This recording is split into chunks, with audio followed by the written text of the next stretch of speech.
experience of almost 3 years, right, in copywriting, creative copywriting.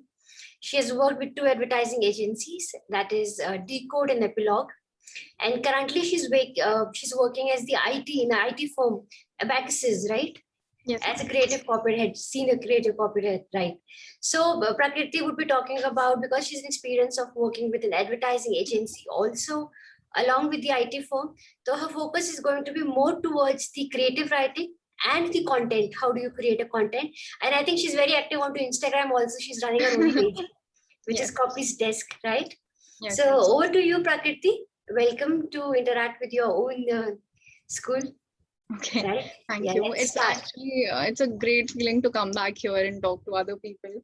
And okay, so I'll start. I'll just want to say a little thing before I start. Let not this be a, please don't be just passive listeners. I would really appreciate if you can be actively participating in the session. And like, I have started my career in the 6th semester, right? When you all have to put an internship. So I know that a lot of you have already, I think, done a few internships here and there. So I would really appreciate if any of you would want to share your experience with that. So we can get on to that. Is there anybody who wants to share right now? Yeah, Ankita, go ahead. Hi, Prakriti. It's so nice meeting you. And the fact that, I think we share a lot of things in common, especially with the digital marketing, area. So yes, I have interned in a lot of, in a lot of verticals. I have worked with MyFM, as a programming intern. I have done a lot of work in branding, creatives. And in fact, I created, a rough draft of a company's video, right? And yes, so far it's been into PR, branding, and RJing only. And I'm also working freelance. I'm also freelancing as a social media manager and consultant. Okay, that is amazing. So while working, what is the most, what is your favorite way of writing things? Like, is there something that you follow, like a pattern? Do you brainstorm a certain way? Is there anything you would want to share from your experience? From my experience of writing, yes, because I have written copies for brands and, for their press releases, what I personally think is I always keep it very much goal oriented. That should be the base of every thought of mine. This is how I like to write. And of course, taking, things from reality, right? So this is how, for that connection, and I always take the goal of, that ultimate piece, as the base for my writing. Yeah. Right. That is actually wonderful. Because, coming from you, are already like doing internships while being in college. So that I'm sure it'll help you a long way. When you actually go out and, start working, you'll already have a lot of experience. So that is amazing. Is there anybody else who's done any internships that you want to talk about? Okay. Okay, not yet, Prakriti. Maybe later. Okay, sure. So, yeah, should I make you the host? Yeah, can I please? I wanted to share the screen. Sure. I'll make you the host.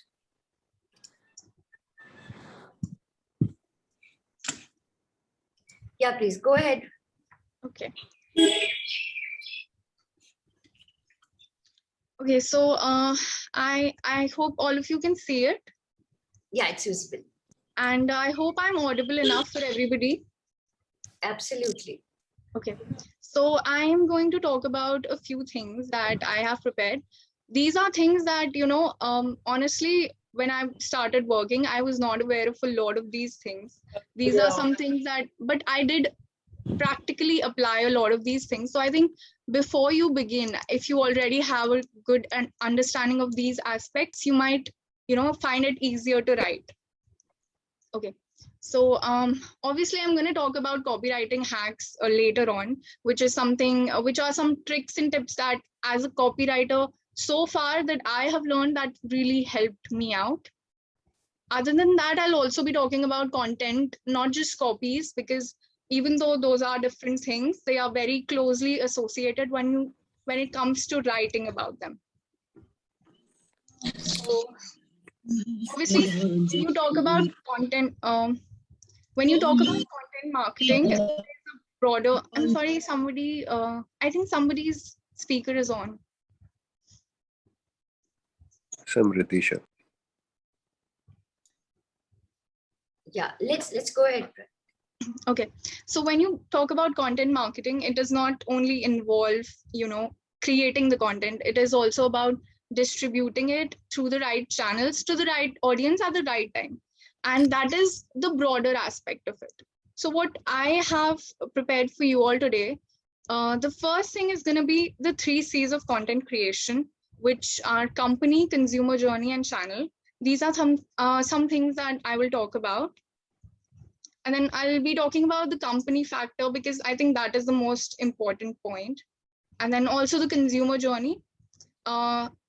I will also talk about the 7 A's framework. It is also something that will help you create content that will, help you make an impact. Another thing that is important, it's not just about creating content. It's also about, knowing your audience and what kind of audience you are going to present it to. Oh, that Prakriti, just, Bache, can you please add the students those are waiting in a waiting list? Okay. Yeah, there might be few students. Actually, you being the host, so provided we cannot do that. Okay. No. So, yeah. Meanwhile, see if anyone is in waiting and admitted. All right. Yeah. Let's Okay. So I'll also be talking about some content themes, which is, something that will also help you out if you are interested. There are a lot of people joining. Let me just admit. Okay. In the very end, I'll talk about writing hacks. This is my favorite, topic to talk about, because I'll share some anecdotes and some things from my own experience that will really, give you a good perspective of what all you'll go through as a copywriter. Okay, so let me start with the 3 C's. The company, it is the company that you're writing for.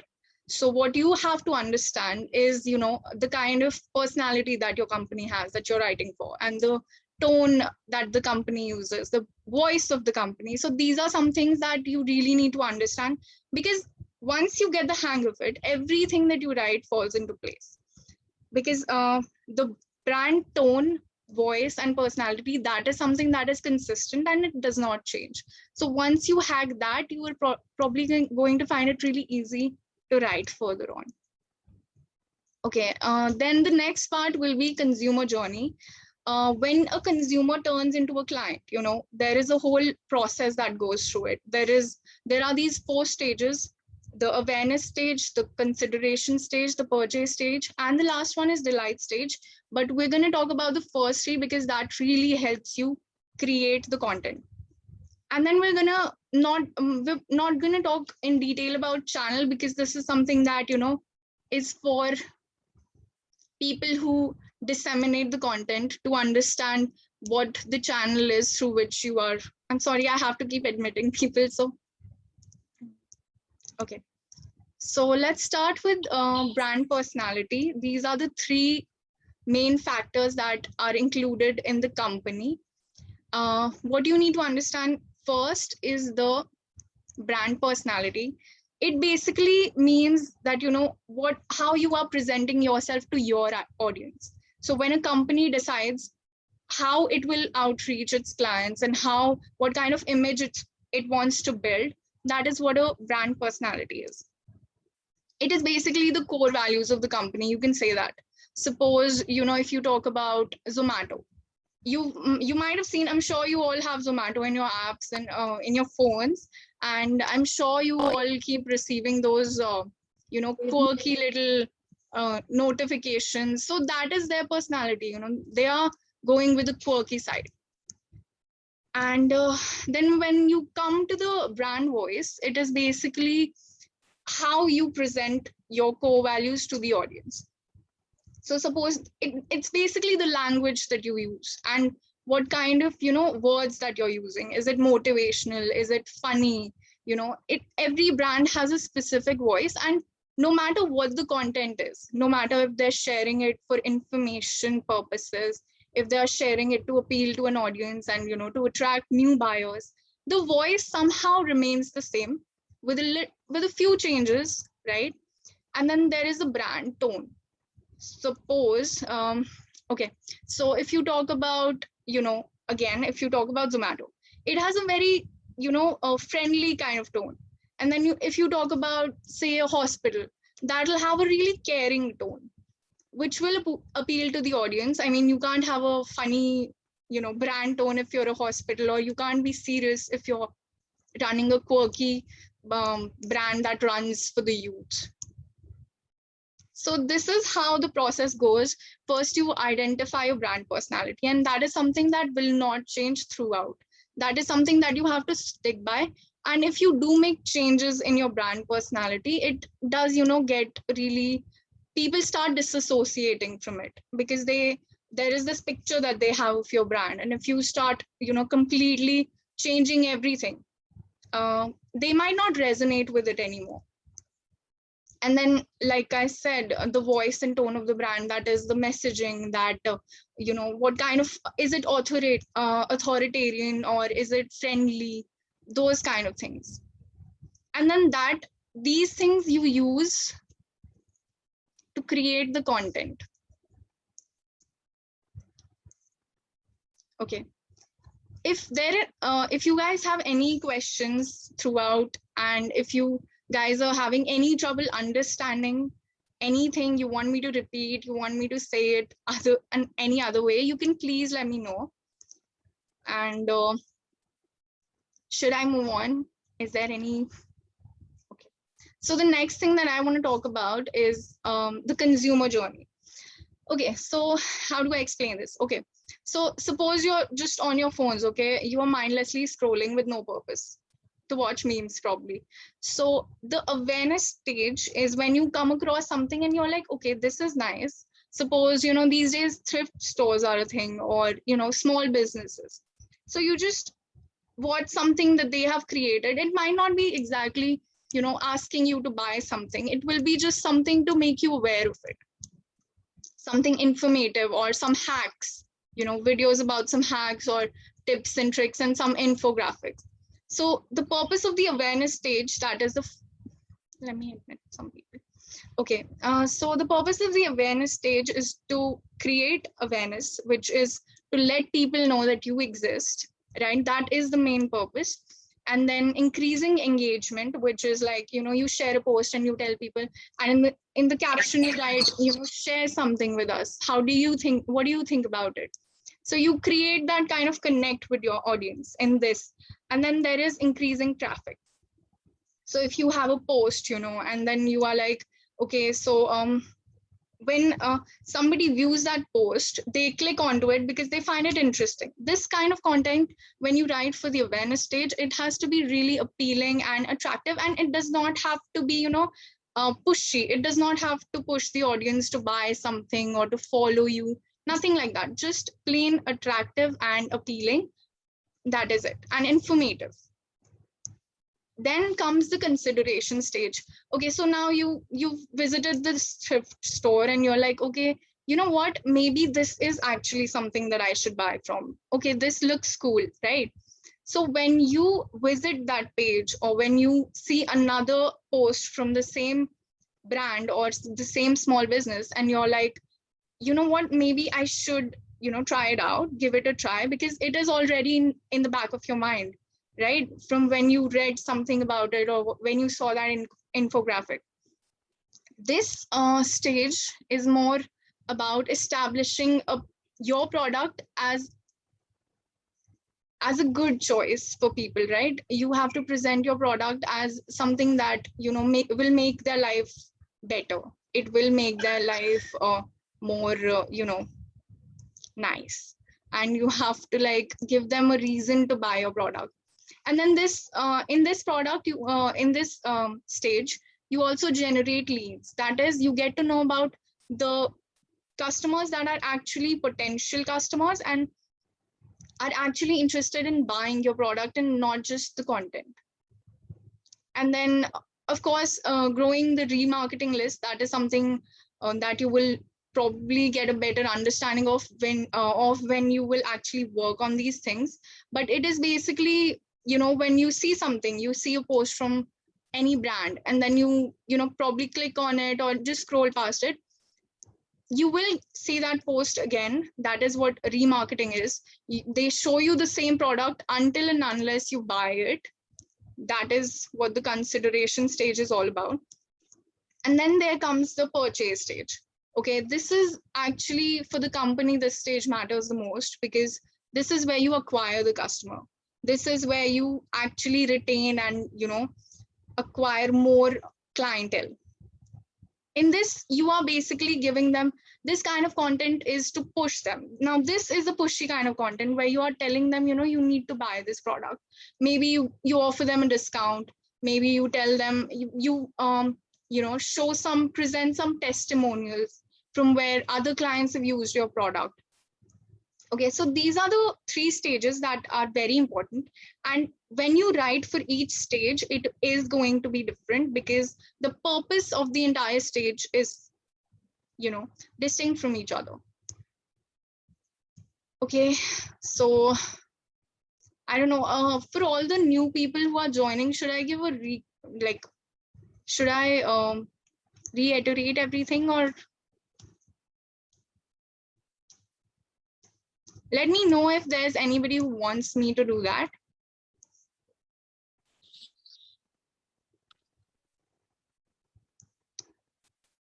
Okay, so these were the 2 stages, because once you understand the consumer and its journey, and once you understand the company and what it stands for, what kind of image it wants to portray, you'll actually find it really easy to write. Okay.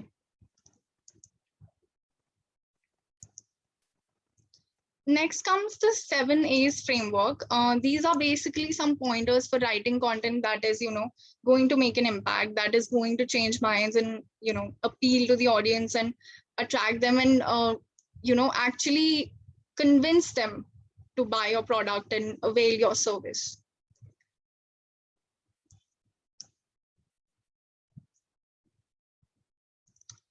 Sure. Let me just do that.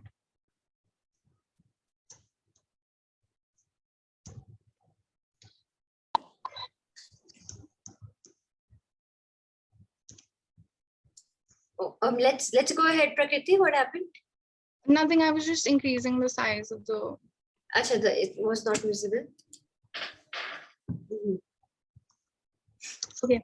So these are some pointers that will help you write content which will actually, make sense to the audience. And these are some pointers for writing that. So the first one is agile. What agile means is, when you write something, you don't just, get convinced that this is what it is and, this is the best I can write.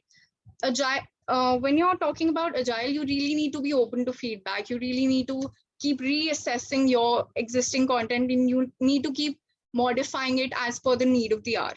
If you talk about trends, right, you have to keep up with those. You can't be like, okay, this is the messaging that I want to convey, and it cannot be, consistent. You have to keep changing and reanalyzing the situation and then change again. Okay, the second part is authentic. Okay, so when you talk about content, people do get to know if it's something that is original and something that is, copied or duplicated. So it would be really nice for your brand to convey messages or to share ideas with the world that are actually authentic and true to the brand and to the customer, right? So you have to be very authentic in everything that you do. You cannot be, just throwing words at people and just, expect them to understand everything. The next one is audience, and this is very important. Like I've already mentioned, audience is the receiver, right? They are on the receiving end. So if you're just shooting bullets in the dark, it won't really reach the person that you want it to.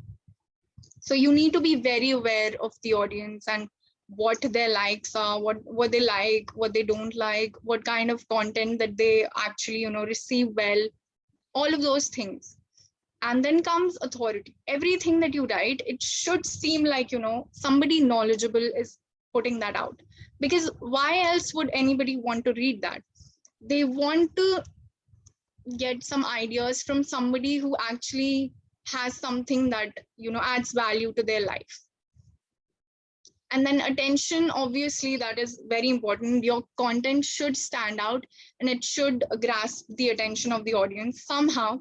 It should have that, kind of an edge about it. And then when you talk about acceleration, that is really about, when you create some content, you can't just wait around and expect it to amplify. You have to, promote it. You have to put it across to people who actually will perceive it well. So that is really important. Creating the content alone cannot do it for you. You have to, amplify it. Like I said, you have to make it reach people who are actually going to perceive it well and will actually, reciprocate. The next one is action. This is very important. Whenever you write something, especially for ad campaigns or, a newspaper ad, anything, you have to give a call to action button, which is basically, it can be anything. It can be something like book now. If you're talking about a flight package or a travel package, you have to talk about, book now or call now.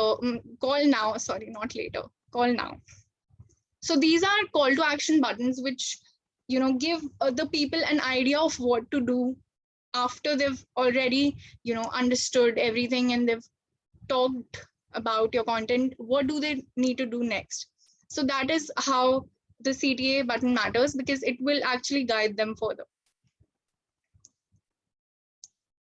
Let me just admit a few more people. Okay.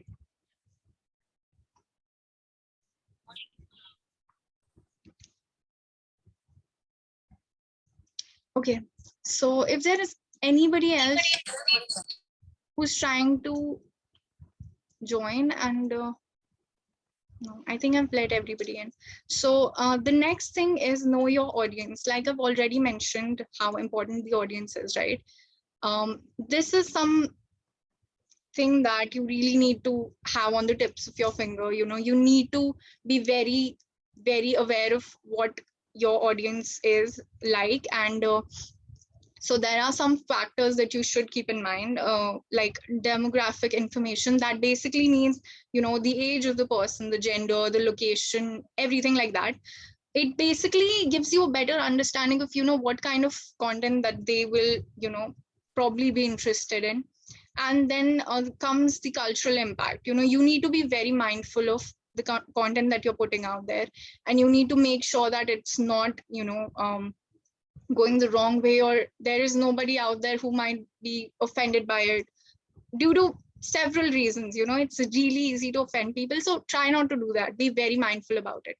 And then there's content consumption behavior. It is also like, this is something that you will get a better understanding of. These are insights that probably your team will share with you, your digital marketing team, or anybody that you're working with. You might even be able to crack it yourself. So when you put out a content, you do realize what kind of response it's getting and from what kind of people. So you have to create the kind of content that your target audience especially is reacting to well, and what kind of content it's not reacting to well, and then just keep making content that they're reacting to. Okay, and then comes interest. It is also like I said, you have to know your audience and its interests. You can't just talk about any brand. Okay, let's talk about Apple. Their tagline is think different, right? Their tagline is think different. That.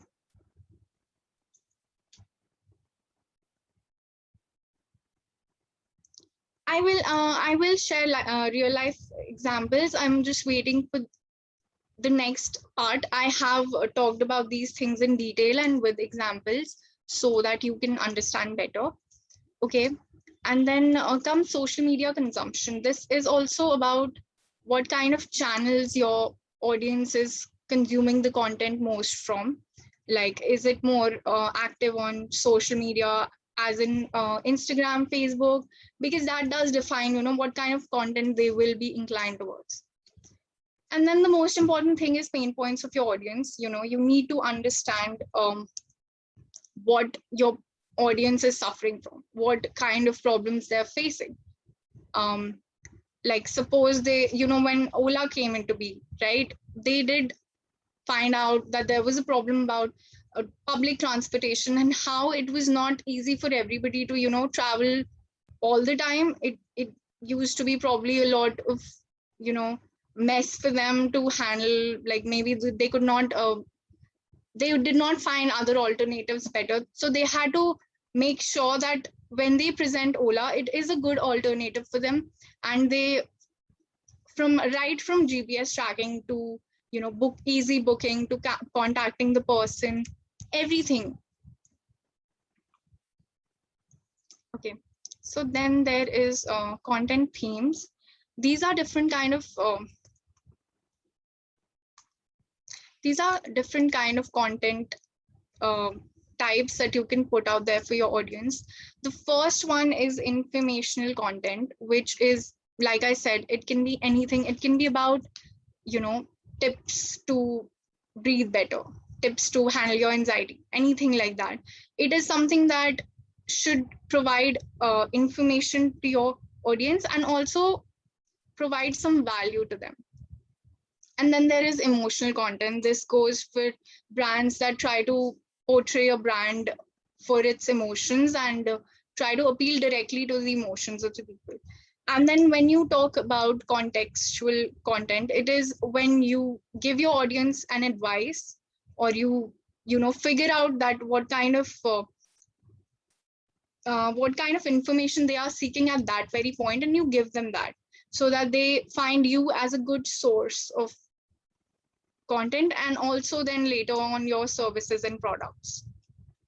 And then comes motivational content, which is something that you can always find on most brands do this kind of content, because they, you know, it creates a sense of connect with the audience, that you are actually putting something out there which will help them or motivate them or provide them with some substance.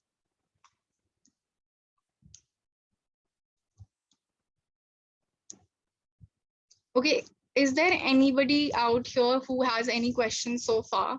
Is there anything that you want to talk about, or that you've learned so far that you want to discuss, or anything, any questions? Excuse or me, any? ma'am. May I? Yes. Yeah, sure. Ma'am, I want to ask, in these 4 techniques, like themes, basically, Right. how to connect with the audience? Like, like if we write something, there Right. is an important factor that we need to relate with the audience. Yeah. And which one is the best one जिससे हम लोग relate कर सकते हैं audience से out of these 4? Right. Okay, so when you talk about, you know, emotional content, that is something that, you know, will strike a chord all the time.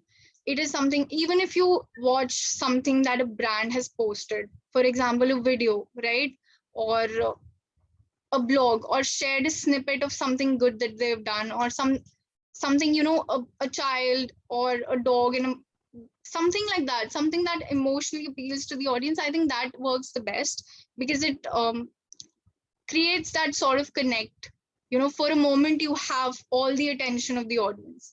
But then again, you also, when you talk about contextual content, you know what it means.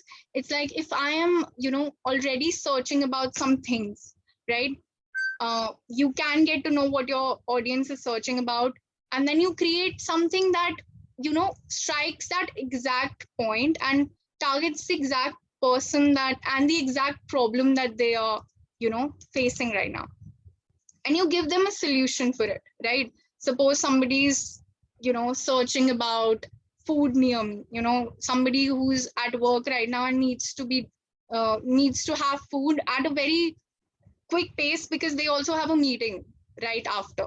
So maybe, you know, if Zomato right then and then sends them a pop-up about, you know, delivering food at a very, you know, quick pace, because that is one of their USPs. They do deliver really fast. So they will, get more of a connect, right? I hope I'm able to answer your question.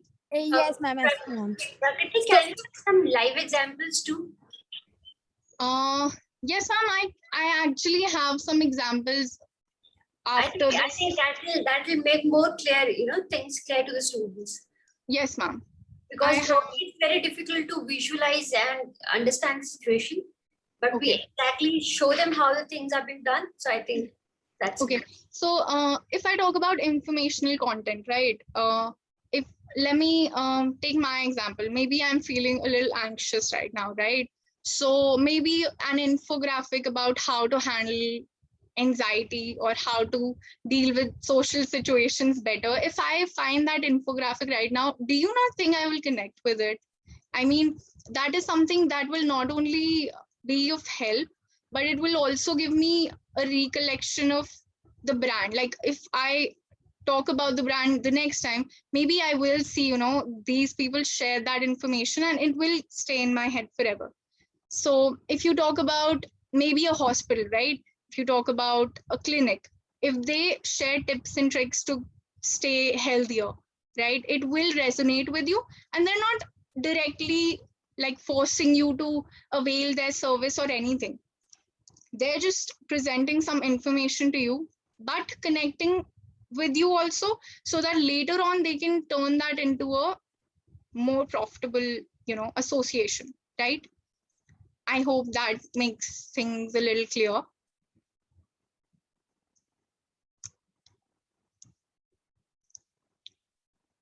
Can I proceed? Yeah, go ahead. Okay, so this is going to be my favorite part of the presentation, because here I have a lot of examples for you.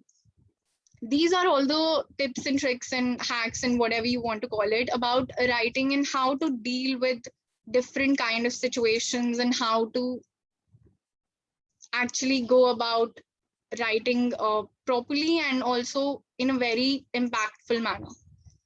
Okay, so this is the first and the most important thing. It is to proofread your content.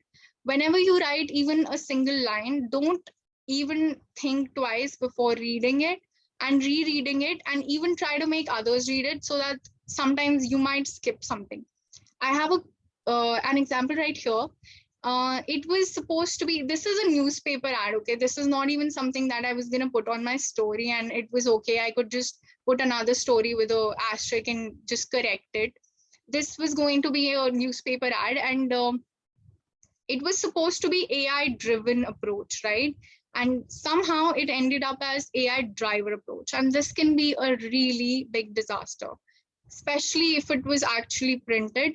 So it is very important to make sure that everything you're writing, okay, there cannot be any grammatical mistakes, there cannot be any spelling mistakes, and it has to be really thorough. You have to be very sure of what you're putting out there. You can use tools like Grammarly or, CoSchedule to actually review your whatever content you've written. And also, if you are writing something, if I talk about Grammarly, you write something and then you seek help in terms of what kind of grammatical mistake you might be making, and you correct that. But also don't completely rely on these platforms in terms of like they Grammarly has this premium version, right? So what they do is whenever you write something, they have those yellow lines that pop up, and those are not going to, when you're writing something and you like it and Grammarly still puts that yellow line, please do not follow that, because I'm sure that it is helpful in terms of correcting your mistakes, but don't let it hold you back from writing what you actually want to, because after all, it is something that will help you out, and not like that. So a lot of times there was another post that I had made for social media, and I had spelled comparison wrong. And when you spell it wrong, the designers make it later and they do not check, they do not cross check. They just put out whatever they want to, and they make their own creative, and then they put exactly what you give them. There was also this one time I have this habit of writing the copy and then writing feedback piece at the end, so that I can get whatever, if it's a go ahead or a no.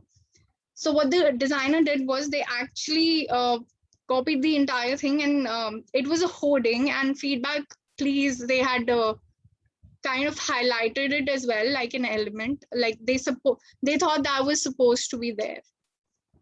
So it's very important to proofread your content and then also check later when it's turned into a creative, like is it exactly how you wanted it to be, or is there some goof up? Okay, and then when I talk about creativity, right, it is the most important thing. You need to experiment with it. You need to be, however, you need to, make sure that it's not going out of hands. You need it to be really moderate. And then when you talk about creativity, it's really important because the messaging will not change. If you have a client who sells plots, they will not sell anything else. They will keep selling plots, and they will want you to help them sell it. And imagine you are working as a copywriter and you have to write about plots. So you cannot always follow the direct approach, and you cannot always write, okay, plots for sale at the rate 50 lakhs or something like that. You have to twist your words. You have to come up with new ways of, presenting it to your audience. Suppose plot, if you talk about a plot, maybe give your life a plot twist with strategically located pieces of land, something like that, something to change the conversation but keep the messaging consistent.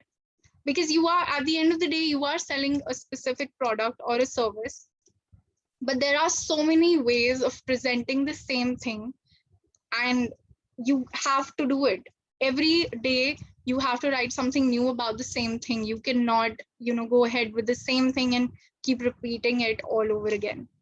So that is something. Is there anybody who wants to ask anything or has any questions? Prakriti, they'll be taken in the end. So let's finish up. Yeah, let's finish up with this, and then the question will be taken in the end. Okay, so this is an example when you talk about, you have to promote digital branding as your service. So you have to give it that kind of a look. It does not have to be completely off the mark. Like if you talk about modernize your brand's personality. So here we have two different things, and we're not talking about, how any of it is better than the other. You're talking about completely switching it or modernizing it. So switch from traditional to digital, right? So it is not a one-way communication. It can be perceived differently by different people. And it is something that, will for once attract the attention of the audience. And then do your research. It's really important to, research about a topic that you're writing about, because you need to be very clear about the basics. But there's a reason I've written as and when needed and as much as needed, because if you're talking about, I was from an ad background and I switched to an IT firm. I had to write about software and all of those things and high-end technology, which is something I had no clue about earlier, right? Or when you talk about writing for a real estate client, you are not from that background. Or you talk about a healthcare client, right? You are not from that background, but how will you write about it?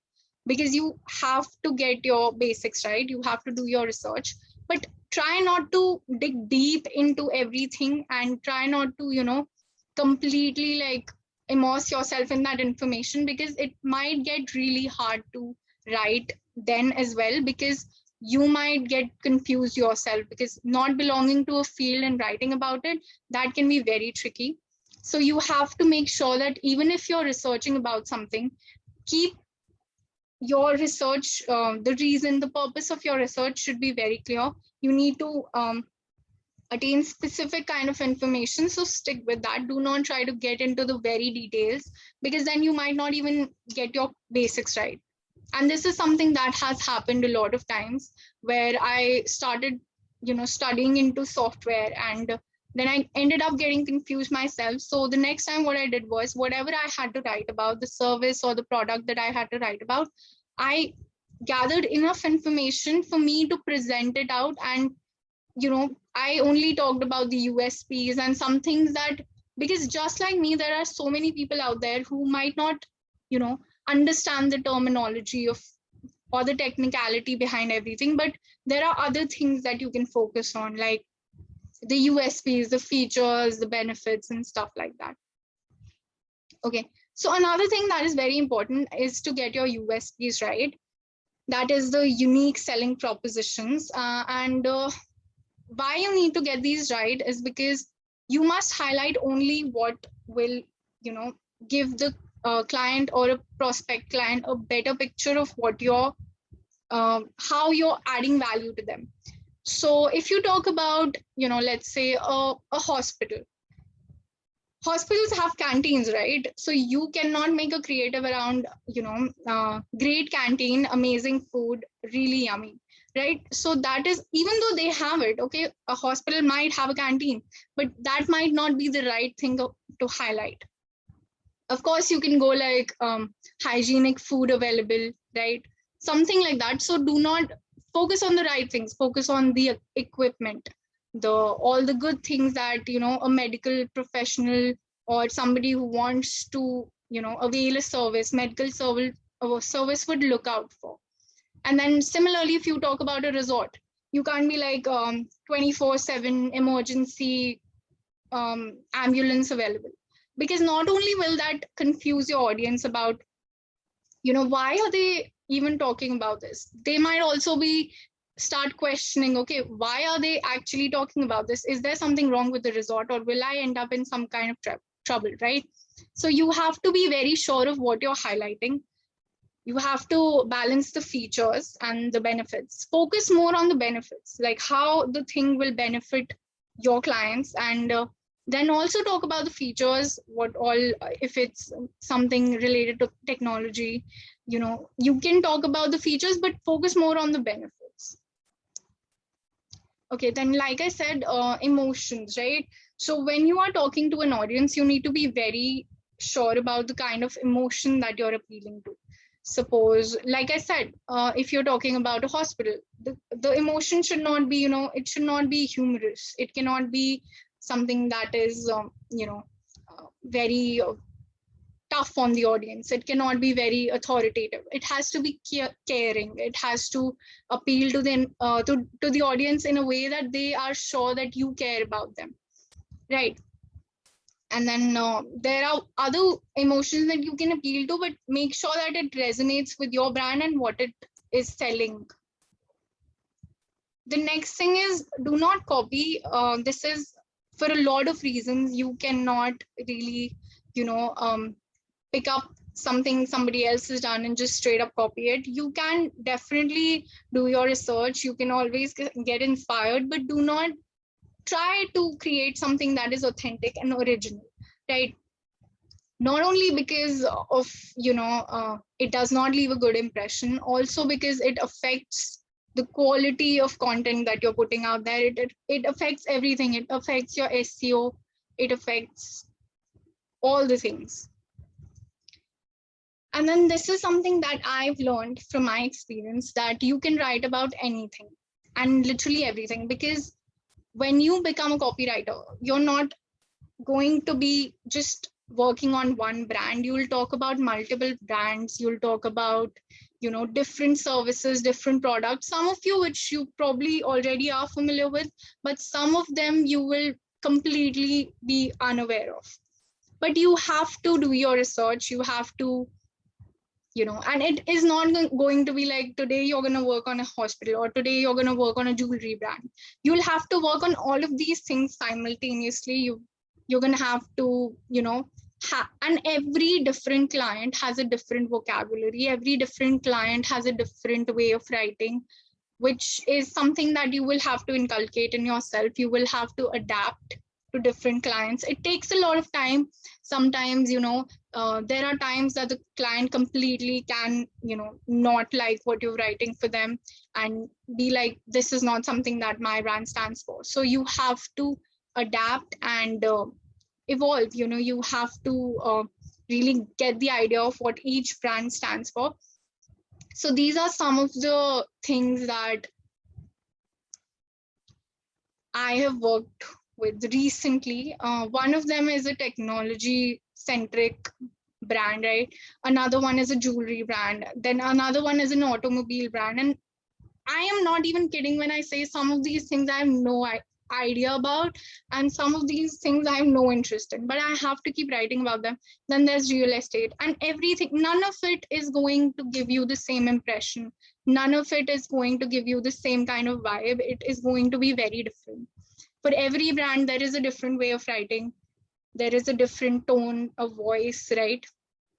A brand personality. Some of them, you have to write flowery language for some of them. And for some, it has to be very technical. For some, it has to be just, fancy. So that is something that you should get a hang of, how to write about different things.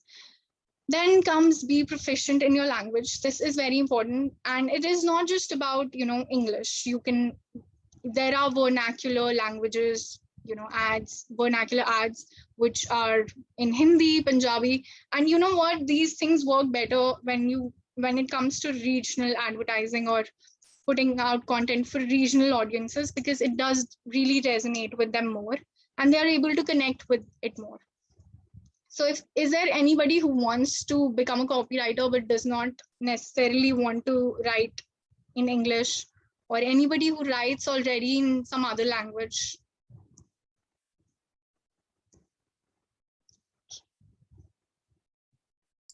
Yes, please raise your hand, students. लिखने से तो कोई नहीं बच सकता. You go to any stream, you have to write.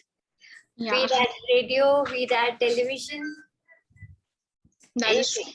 Yeah, anything. So whenever you are, gaining proficiency in any language, try to get familiar with all the idioms, the phrases. Synonyms are a, savior. They are your go-to.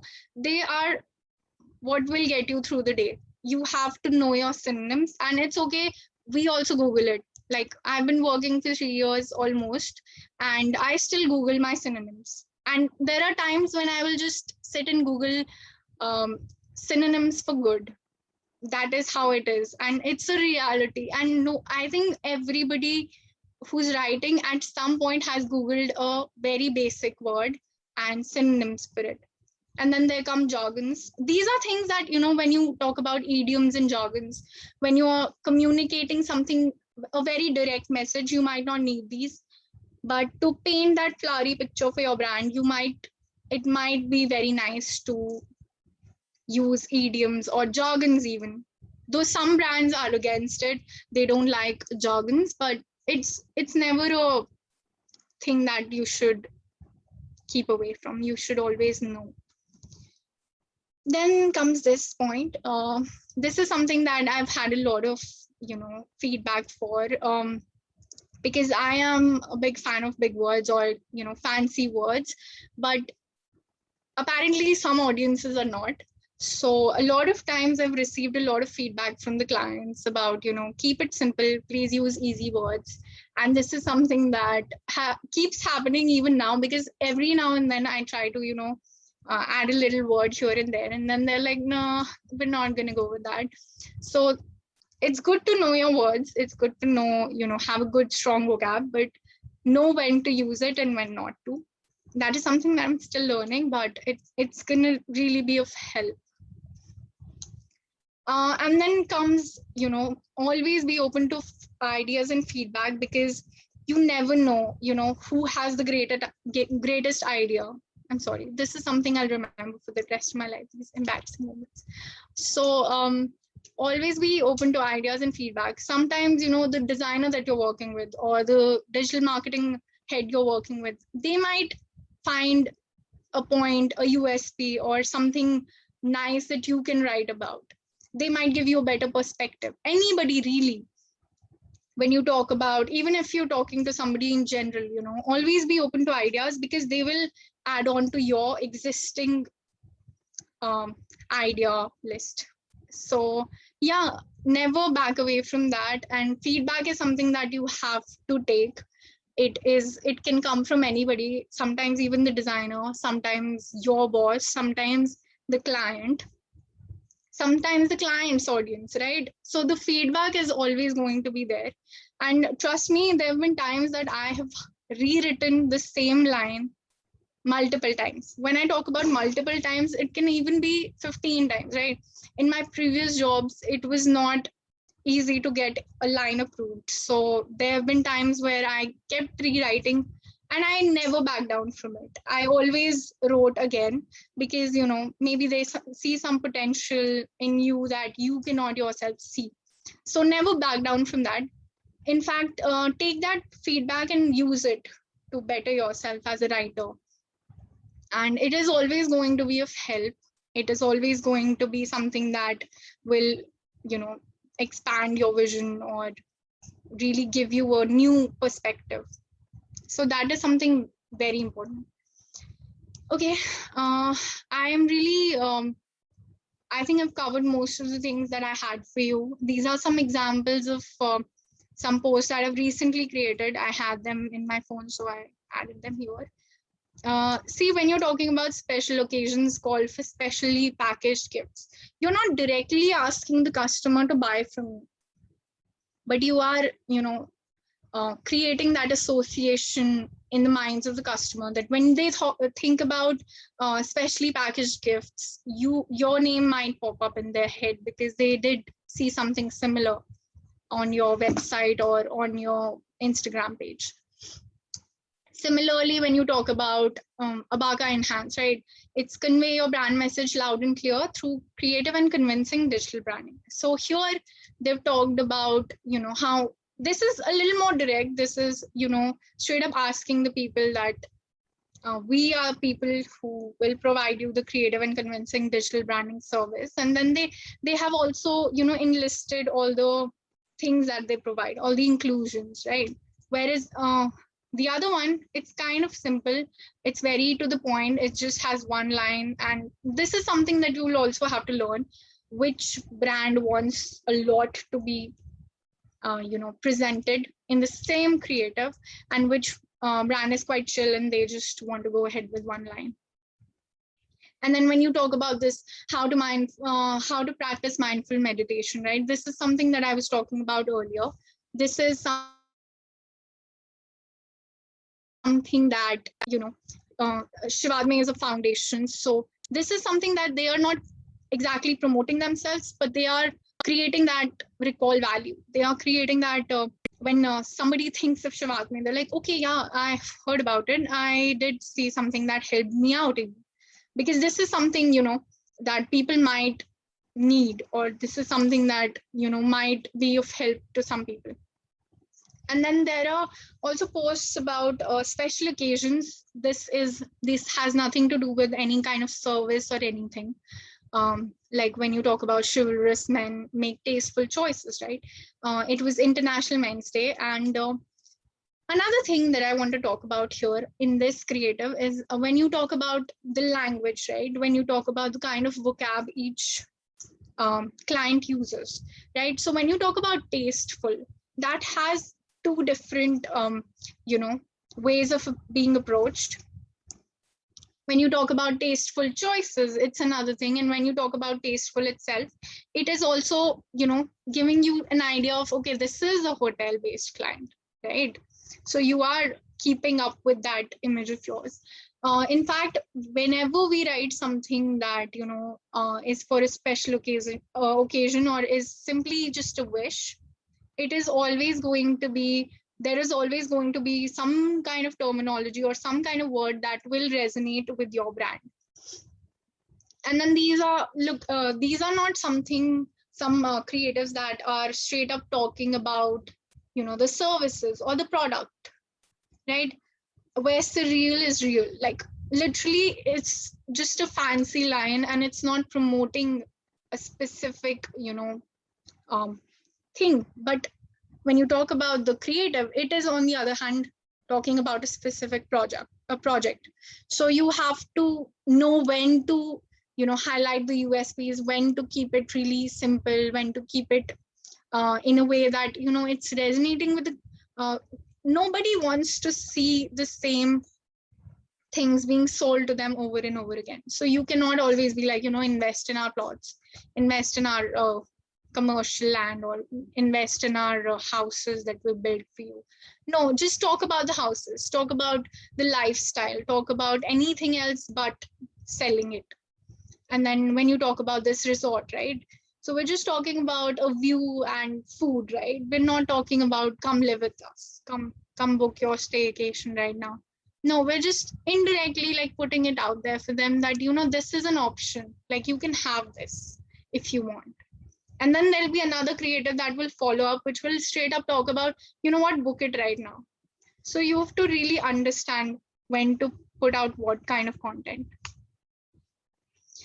And then this is something that we've recently done.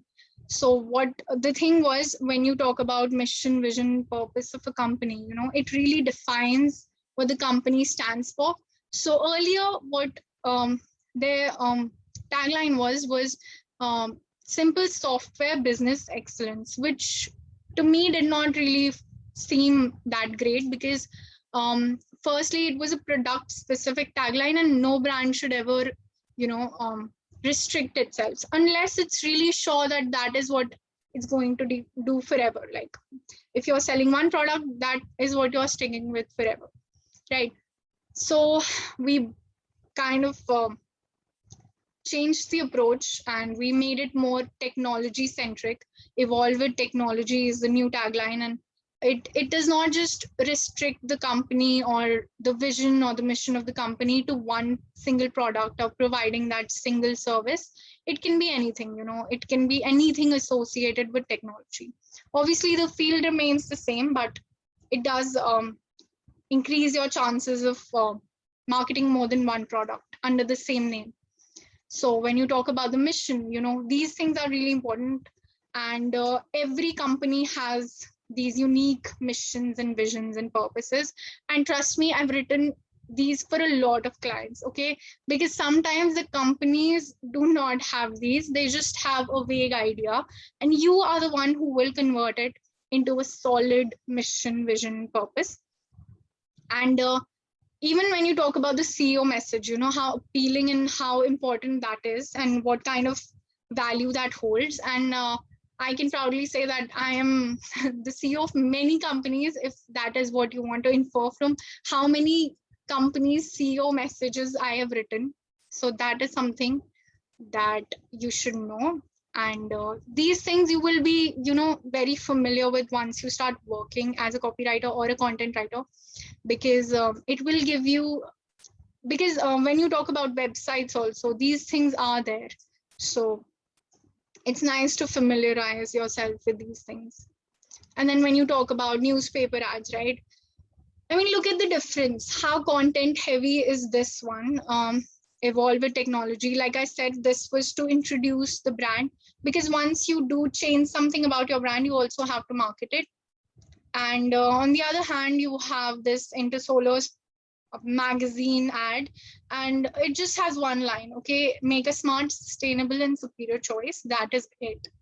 So, but on the other hand, they want to promote all of their products in the same picture, which they had done earlier also. It is just how you approach things. Some prefer to, put out everything that they have, all the products and services. They just want to boast about it. Some people keep it subtle. They want to just give an idea to the people about what they're dealing with. Prakriti, just Yes, I wanted to know, because you've been sharing examples now, live Yes, examples. So I'm sure this is not the, you write once and then the thing is finalized. No, never. How many times? Because, that's something which student needs to know. कितनी बार लिखते हो उस चीज पे? How many times do you write? Like I told you, the last organization that I worked for, and that wasn't even a newspaper ad, okay? That was just a Monday post, right? And even for that, there have been times that I used to write 15 times or, 5 times. And luckily, like sometimes just thrice. But obviously, by the end of it, when you evolve, like I said, when you're working with a new client, it takes time to adjust, right? It takes time to adapt to their taste and know what they, really want to put out there. So it does take a lot of time in the beginning. So yeah, revisions are something that you should be open to all the time. Like I said, you will have, it will never, unless, you know, you are very amazing, which now I experience, you know, those glorious moments when my copies are straight up like approved. Nobody else interferes with that. But initially, you know, there have been so many times when I was like, this is perfect, this is great, I am going ahead with this, and then there comes the no. Okay, this is not, then it's perfect, but it needs to be changed completely. That is how it is. So yeah, some reviews and revisions are something that you should be very open to, and you should not take it personally. Like if I talk about myself, initially it did really, you know, make me doubt myself. I was like, okay, maybe I'm not doing great, you know, maybe I should switch my field. And these are some things that, you know, might get stuck in your head. You might not always be open to, you know, feedback, and you might have that, you know, why are they always attacking me? You might even feel attacked, but trust me, it has nothing to do with you. It's just about every client and what kind of vision they have for themselves, you know, and we're trying to help them achieve their vision. So what we need to understand is that it's the company is the client's baby, right? And they're trusting you with it. But even though they're trusting you with it, they will have things to say, because for them, they are the right person, right? They know what the company. And I think it's okay to taste the rejection at times. Of course, it is very important, honestly, Very important. because that's how you will get better. I Yes. mean, unless, you know, you don't get any feedback, that is a bigger problem, because then you just straight up have no choices. Absolutely. Absolutely. Right. Yeah. Yes. Can we make it open for the students to ask their questions? Yes, definitely. I've been waiting for that. Yeah. So yes, let's have a question answer sessions now. All those किसी भी तरीके का copywriting का, because I'm sure कि there are students जो सिर्फ एक ही English language में नहीं लिखते, but I'm sure Prakriti has talked about the vernacular language also. Prakriti, plus जैसे students को बहुत सारे thought process रहते हैं. I'm sure when you were a student also you have that in mind. Right. Copywriters की कितनी value, importance, financial constraints रहते हैं in an agency. Right. So honestly, my purpose of joining, of why I was so fascinated with advertising was because, you know, I thought there's a lot of money in there, and trust me, it is not that bad. It is really nice. But sometimes, you know, initially you have to follow your gut. You have to know what your priorities are. Initially, you will not get, you know, straight up like, wow, okay, this is something that Absolutely. I will not settle for anything. That is not how it has to be. Honestly, when I switched my second job and I moved to my third job, my main priority was not the money. My priority was, you know, gaining exposure, because after a point it gets monotonous. So you need to know what you're really in there for.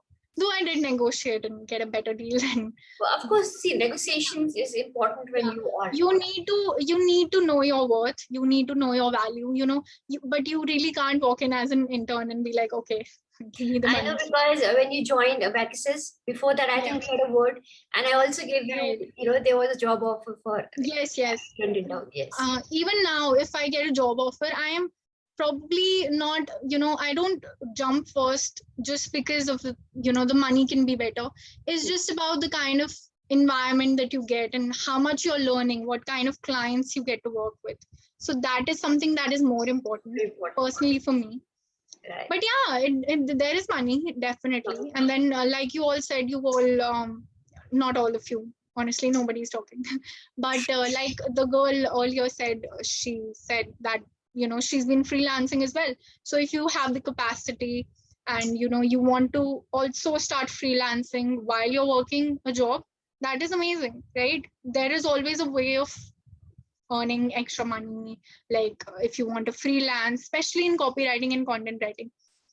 And when you work with multiple organizations or when you work with different clients, you get a better hang of those things and people start approaching you themselves. Whoever is in your circle, you know, yaar wo likhna tha thoda sa, to tu likh de. Matlab, you know, you will get that kind of feedback if you are doing great in your field. So yeah. Does anybody have any questions for me? I think they are still on thinking mode. That was again another question. Honestly, This the is kind the of fact. yeah, honestly, the kind of student that I was, that is what I was afraid of. I was like, nobody, because sometimes it's not even about, speaking. It's about, maybe रहने देते, कोई नहीं बोल रहा. Yes, making your presence felt, I think. Yeah. Another thing, because I was about to say, Prakriti, this is the maximum I've heard you today. Yes, definitely. I think in the beginning, I should have put more examples. That is something that I learned today. Like I said, I'm always learning. This was the first time I actually had this sort of an interaction with anybody. And I didn't even change my name on Zoom. So you can, I'm sure that's pretty clear. But other than that, I hope that, somebody somewhere out of all of you did learn something. No, of course. See, the points that you have discussed with the students, ki grammarly opt kare, that is very important. I think they need to revise what they've written. That's very important. Right. Students don't do that. When Right. Exactly. Yeah, that can get you in a lot of trouble sometimes. Yeah. Right. So do we have questions from the students? Anyone? Like you can ask about how work with ad agencies and then an IT firm, anything you want to talk about. Yeah, because I think some of the students want to go for a content writing also, but then they'll ask me, I think later on, but not to a professional. We'll be like, okay. So yeah, please raise your hands, those who want to ask.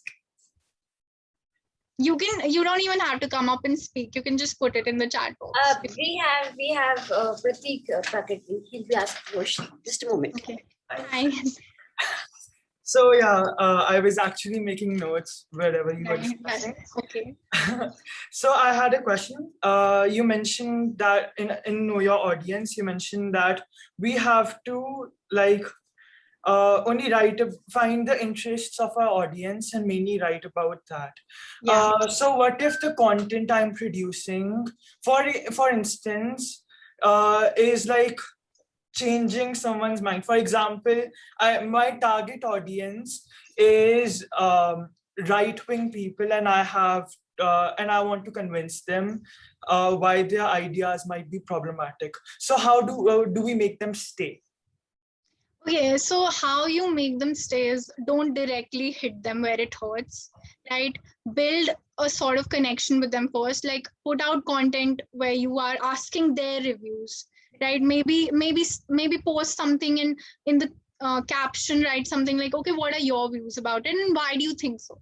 Start a conversation. Like I said, sometimes, engaging with your audience, that is more important. Only when you will completely understand their vision, their ideas, like you said, you want to change them. So only when you are completely aware of their ideas, their beliefs, and the reasons behind those, then you might, find something and be like, okay, but what if, you think like this, right? So to change your audience's mindset, you first have to completely understand it, how it was formed, and, what kind of situations they went through to get to that point, and then you can maybe change it in a subtle way, right? Sorry. No.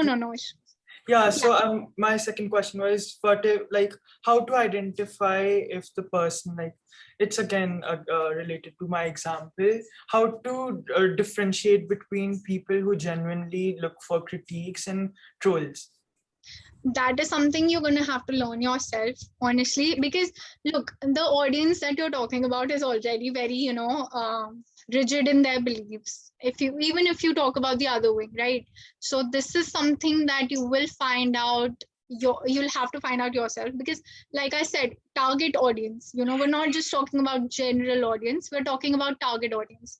So ideally, your target audience would not be people who are completely rigid, but people who are willing to, who are open to ideas, who are open to change. So you're going to have to recognize or identify those people. Like I said, that is when, you will see it in the way they type, and you will see it in the way they respond to your questions, that are they really interested or are they going to just troll you for it? Thank you. I really appreciate it. Thank you. Okay, so is there anybody else? Hi. Is there anybody else who would like to ask a question? Or Ma'am, yeah, may I please. ask a question? Yeah, just Thank you, ma'am. Hi, Prakriti. Hello. I'm Karl Ajay. Hi. I've been always very fascinated by writing, and one thing I share with you, I think, if I may say, that struggle to, try and not show off my words too much. I mean, there was a Right, time when I right. believed I was mostly writing for myself only. So most Right. people who were listening to me would either, they would complain about me speaking either too fast for them to Yeah. follow, or maybe using too many bombastic words which would not make Right. any sense to them Right, whatsoever. right. How do you individually, personally, balance it out? How do you balance your need to, for your self creativity or your self expression with the requirements of the client? Could you give us some practical tips, please? Thanks. Yeah, sure. Like when you talk about, the vocab, some people naturally have it in them, they just have those words ready at the back of them, on the top of their head, in fact, that they, slide into every conversation. And it's not something that, somebody is doing intentionally all the time. But what you need to understand is, when you're writing for somebody and when you're writing for yourself, there is a lot of difference. Because when you're writing for somebody else, they have their own perspective. When you're writing about a product from a client's perspective, you have to understand what their target audience is like, because that is not for you to change, because you cannot define, I will use my own words and whoever wants to understand can understand.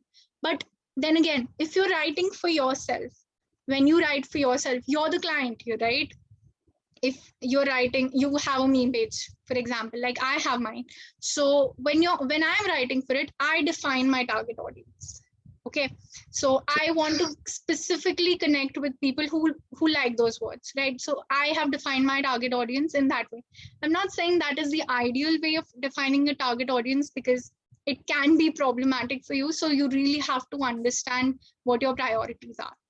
But And you can promote your page, Prakriti. That's okay. right. I think for her own need of self-expression, she runs her own Instagram page. Yeah, I mean, that is where I take out all the words. But when you're talking about, working and you're in an office and you have to listen to ideas, you have to understand other people's perspective before yours, and you have to keep prioritize their, needs and what kind of things that they want to convey to their audience, because that is all their thing. All you're doing is presenting it to other people, right? So it's really not your baby. That is their baby, and you're just trying to present it in a good way. You're grooming it. They straight up sometimes tell you that this is what we want to put out there, this is our offer or anything, and then all you have to do is groom it, right? And just make it presentable, but do not go overboard with that. So yeah, that is something I would suggest, that for yourself you can write whatever you want, but when it comes to the client, you have to prioritize them and their choice of words before yours. Absolutely. Yeah, any other student? Okay, I think another thing, Prakriti, which is important for students, those who will be going, because I think in an advertising agency, at times the client servicing people are made to copyright. At times. Yeah. They are made to copyright, and copywriting is something, because if the ads are going in Hindi as well as English language, so a lot of students, what they do is they'll exactly translate what is written in English. Yeah. Which exactly should not be done. That is true. See, again, when you talk about when you're writing in English and when you're writing in Hindi, even though the core of the message is the same, but the target audience again is completely different. Maybe they have different beliefs altogether. Maybe the USPs will change, right? So don't ever translate it as it is, mold it, and even, not everybody is proficient in more than one language. So that is okay. You can, seek help. You can straight up say that. And in most organizations that deal in Hindi newspapers, they have different copywriters altogether, because it is just as hard to do as write in English. Any language, you have to be proficient in the very language to be able to present the message in that language brilliantly. So yeah, And don't translate it as it is. Understand the message, take the essence of the message, and then convert it. And do it with a little thought process behind it. You can't just, Absolutely. I think thought process is very important. So understanding the brand, of course, because you need to. Yeah, Aditi, let's have a question from your side. Hello. Hi. Hi, Prakriti. Hi. It's so good to see you after so long. Yeah. And great session. So, I'm more than a question. I would just say a resonation. I would say rather, like you said, ki when you shifted to an IT company, so their content was totally different. It was more of softwares and technical things. So that just resonated with me as well, because me shifting from public relations, then to a company that asks you to write beauty content, and then to a company that asks you to write content on share market, stock market. Right. So I didn't know anything about the stock market. What I thought, see, all of us are very naive in the beginning. You know? Yeah. So what I thought, okay, let me dedicate 1 week towards reading every possible content I can for stock market, and I'll be able to produce like the best write-ups or content. But that didn't work out. It only ended up stressing me out, and it was all a khichdi. I mean, sorry for the word. So I think the suggestion which you gave totally resonated. कि don't get into the technicalities. जो जितना required है उस blog के लिए, उस content के लिए आप लिखो, आगे बढ़ो. Over time अगर आप उसको, you're doing this for 1 year, 2 years, you will get a hang of it अपने आप, naturally. Definitely. So that was really resonating, and I felt okay, I'm not alone. I was feeling that this happens. That is definitely something, everybody should understand, that you are not somebody who can just gain proficiency in any field overnight. You are not somebody, you being from a non medical background, suppose writing about a hospital, it can be difficult, especially if you try to understand everything in 1 day or 1 week, like you said. So take your time, focus on the key pointers that you need to highlight. There are always people who break it down for you. They tell you specifically what you need to focus on when you're writing something. So only research about that for the time being, and then gradually improve your knowledge and enhance your expertise in the field. Yeah. Right. Thank you, Prakriti. Please say my hi to Varshi too, please. Okay, sure will. Yeah, any other student who would like to ask something? Okay, Prakriti, another, because I think you've been writing for the newspaper ads. How is it different from writing for the Instagram? It's different because when you talk about who all read the newspaper as opposed to who all are scrolling mindlessly on Instagram, there's a whole gap, not just about what kind of age group that the person belongs to. It's also about what kind of beliefs they might have. There is a reason somebody is still reading a newspaper, because they're really interested in, and they trust it as a as a reliable source. So when you create an ad for a newspaper, you have to be very direct. Sometimes there is not a lot of experimentation that can be done, because it does cost a lot. Also, you can sometimes write anything you want in an Instagram post, right? Because it's just a post. You can even like delete it if it doesn't work that well for you. But that is not the case with the newspaper. It is gone. Like I said, if you make a mistake on a Instagram post, it's okay. You can take it down, but you cannot take down the whole newspaper department.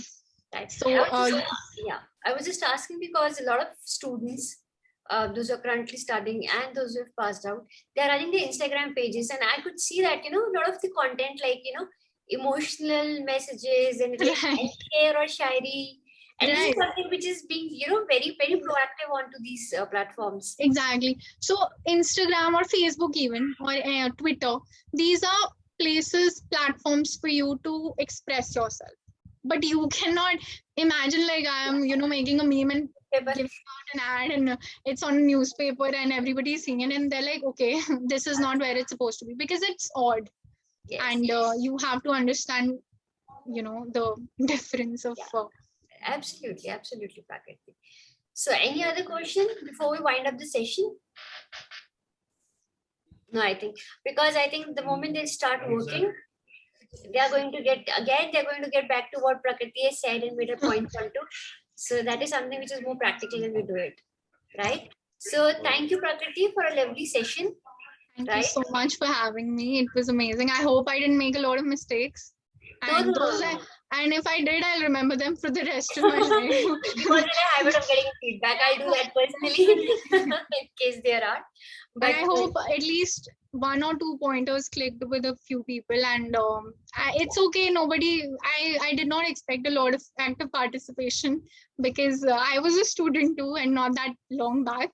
So that is completely fine. But if you do have any questions, you can connect with me on LinkedIn as well. That's about it. Thank you so much. Thank you, Prakriti, for a lovely session. I'm sure students might have their takeaways, but probably they'll recall it pretty later, right? When they start actually writing copy. That is something then they'll remember. They'll be like, okay, that girl was right. Yeah, that girl was right. She had some senses. Yes, the way students say, ma'am, what you were telling was right. Yeah, happens with me also. Right. So is Urvashi there? Is she done with it? Let me just. Hurriedly, I say bye, and then we can end the session. Okay. Yeah. In case she's busy working, that's completely fine. Yeah, let me just call her. She's in the other room. Sure.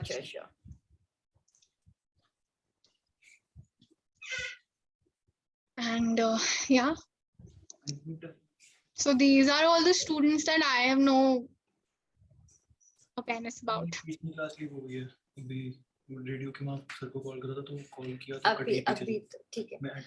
Prakriti, I think she's busy. Yeah. हाँ चल ठीक है. Okay then, bye-bye. Take care. Thank you so much. Right, and we meet soon. See you soon. Yes, definitely. Right. Bye-bye. Take care. Bye.